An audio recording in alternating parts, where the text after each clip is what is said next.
నిన్న ఫోన్ మాట్లాడుతుంటే మా ఫ్రెండ్ ఏం కర్రీరా అని అడిగాను. అడిగితే బంగాళదుంప కర్రీ అంది.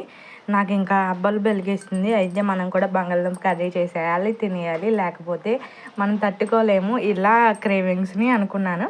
ఇంకంతే, ఇంట్లో చూస్తే బంగాళదుంపలు కూడా ఉన్నాయి. ఇంక సర్లే అని ఉల్లిపాయ ముక్కలు, పచ్చిమిరకాయలు కోసేసి ప్యాన్ పెట్టుకొని ప్యాన్లో ఆయిల్ వేసుకొని అవి ఫ్రై అయ్యాక కొంచెం ఉప్పు, పసుపు వేసాను త్వరగా ఫ్రై అవుతాయని. దీంట్లోనే కొంచెం కరివేపాకు వేసుకున్నాను. తర్వాత అయితే అల్లం వెల్లుల్లి పేస్ట్ ఆడాను. బంగాళదుంప కర్రీ ఎప్పుడైనా అల్లం వెల్లుల్లి పేస్ట్ వేసి కొంచెం ఘాటుగా చేస్తే చాలా బాగుంటుంది ఫ్రెండ్స్. తర్వాత బంగాళదుంపలు వేసేసి ఒక 2 టేబుల్ స్పూన్ కారం, 1 టేబుల్ స్పూన్ ధనియాల పొడి, 1 టేబుల్ స్పూన్ ఉప్పు వేసి బాగా కలిపేసాను. తర్వాత వాటర్ వేసుకుంటే కర్రీ అయితే ఒక 5 మినిట్స్ ఉంటే రెడీ అయిపోతుంది. ఇలా అయితే సింపుల్గా అయితే కర్రీ చేసేసాను ఈరోజు.